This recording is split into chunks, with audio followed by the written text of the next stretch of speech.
Hey guys and girls, my name is Alan and welcome to today's gameplay commentary. I have a match of Uncharted 4 multiplayer command for you to enjoy, and there are two things about this match. One, it is my first ever flawless on Uncharted 4 multiplayer, and two, it is a pretty decent C4 game. Now C4 is a new piece of gear or equipment, if you want to call it that, that's introduced in Uncharted 4 multiplayer, and it's never been in an Uncharted game before, and so I don't know, I mean, like, obviously I played a lot of shooters and they feature quite heavily in different games, and as you can see, it's they call it C4, it's just, it is what it is. You throw out a pack of explosives, it's got a remote trigger so you can detonate it from anywhere on the map. You don't need to be within the line of sight, you don't need to be next to it or anything like that. So I've already spoken a little bit about my opinions on Command, and this game is pretty much more of the same, to be honest. We generally follow each other around the map in a circle, and it drives me mental. So I don't really enjoy Command that much, to be honest. So I don't really play it as much these days, which is a bit of a shame because there aren't that many game modes. And that guy, he did it well. He should have rolled to cover a little bit more. He was sort of exposed because the guy on the top had the advantage, so you could shoot. You can shoot players from cover if you've got the height advantage. And so he should have gone a bit closer to cover. But it is what it is. Lesson learnt for him, though, right? Anyways, what was I saying? So Command I've already talked about a little bit in the previous video, so I won't cover it again, but I will talk about the C4 primarily in this match, and you'll see how I end up with a flawless towards the end. Cheeky little kick off there. I don't know, like, I think they've made it a bit more consistent, slightly, compared to what it was in Uncharted 3. Oh, I just detonated the C4 there, I don't know if you saw. So I got a couple of downs, I think it was a couple of downs, on far side of the map. So the thing about Command is that it doesn't tell you when you're losing a flag, well, not a flag, an objective. So it's kind of hard. You have to sort of manually keep an eye on the location to see if it's being taken or whatever. It would have been nice if it would have been nice for them to shout it out, but also it would have been nice if at the top of the screen maybe there were like ABC, and then it would just flash accordingly, especially if they weren't going to put in like a voiceover. Because it is tricky to keep an eye on when the flags are being taken, and sometimes because you're busy taking one flag and obviously you're concentrating on just, you know, staying alive and doing that stuff, you don't always realise that another flag's being taken. So I guess, I know communication with the team's important, but you know what it's like playing with pubs. Your communication is never going to be that good, right? So C4, as you can see there, I decided not to throw it out on the A flag because there was no real cover for the C4. C4, like the mine, is very easy to spot if you know what you're looking for. I mean, once you've seen it once or twice, you'll know exactly what it is that you need to look out for, the telltale signs. So it's a rectangle shape, unlike the mine, which is obviously a circle, but it does have a flashing light. So again, it's quite easy to spot that way. So anything flashing generally means danger. Stay away from that. Unlike the mine, it doesn't beep, so you don't get the audio notification, but the visual clues should be more than enough, to be honest. I find that people generally don't use C4 in the traditional sense. It's very hard in this game to plan where enemies are going to go, because the maps are quite big and there's so much verticality as well. You can go up, down, or swinging, or all the rest of it. So it's very hard to plan where enemies are going to go, especially in games like TDM. In Plunder, so it depends, because even though they have to take the idols to the chest, there's like 3 different routes that they can approach. So you know, it's kind of hard unless you plant it right at the chest. But then if you plant it at the chest, people are going to expect there to be explosives there. You always expect there to be a mine or something there, or an enemy waiting in ambush. So it's kind of hard to predict if it will be any good there. Yeah, sometimes it does well. I've seen players walk straight into mines and stuff and not have a bloody clue what's going on. But I generally always sweep the area first. Always check for explosives. Always check for an enemy hiding somewhere, maybe hanging off a ledge. It does happen quite a lot. So it's sort of one of those It's sort of one of those sort of things that you just got to keep an eye on.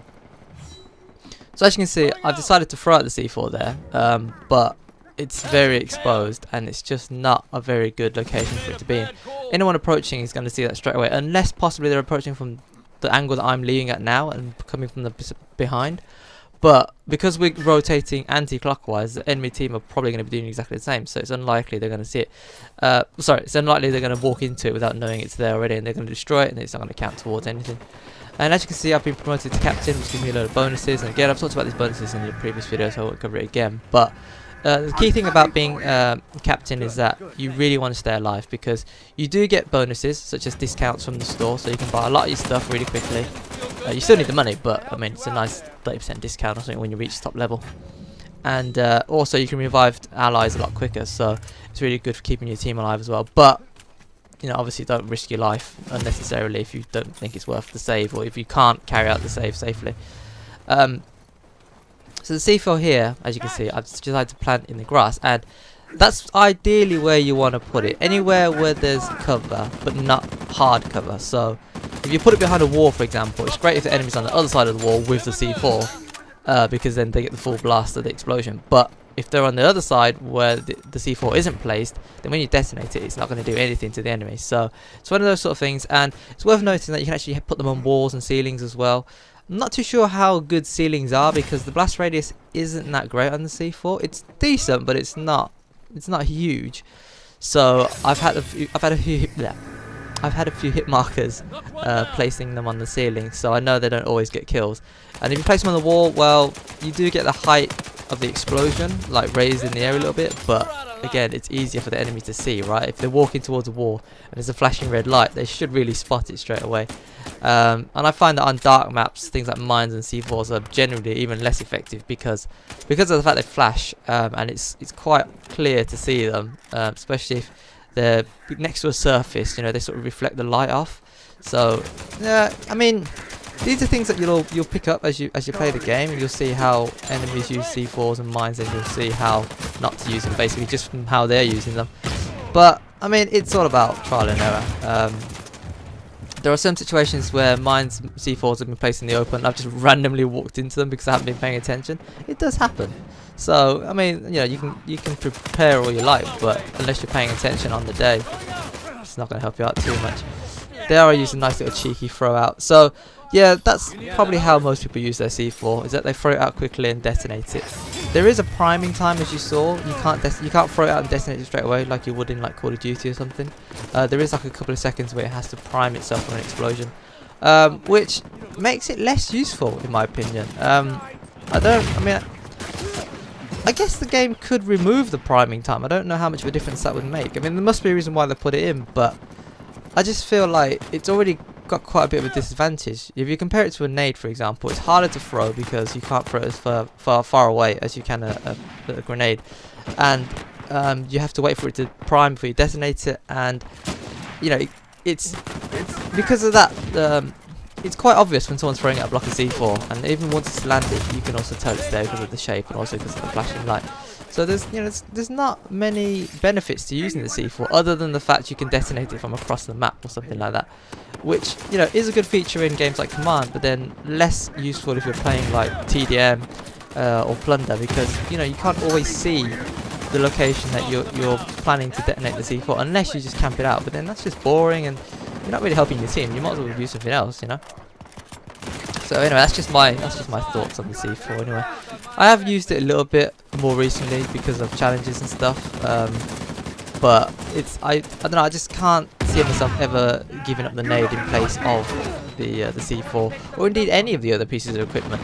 The smoke can be useful, but again, if you compare it to a grenade, it's just nowhere near as good. And mine and C4, I've already talked about downfalls of using those. So it's one of those things where it's very situational. It's the best way that I can put it.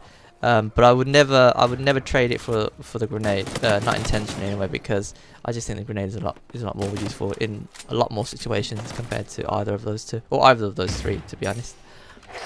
So yeah, the game's coming to an end soon. As you can see, it's a close match.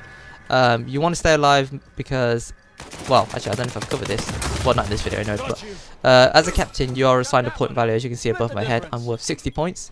If I get killed, the enemy team gets 60 points added to their tally. So if I were to die at this exact point, I would hand the enemy team 60 points, and they would be closer to level with us, but not quite back. But in the game, basically, killing me would put them back in the game. Whereas if I stay alive, then there's always going to be that massive difference that you can see right there. So I don't think a lot of people understand this, or at least if they do, they don't play very cautiously once they've been promoted to captain.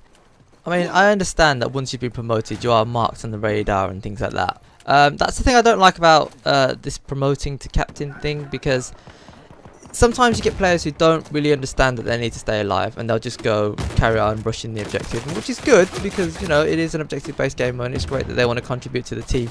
But if they fail to capture the objective and they die, then, you know, that hurts the team at the end of the day. So it's kind of like there's no point doing it, right?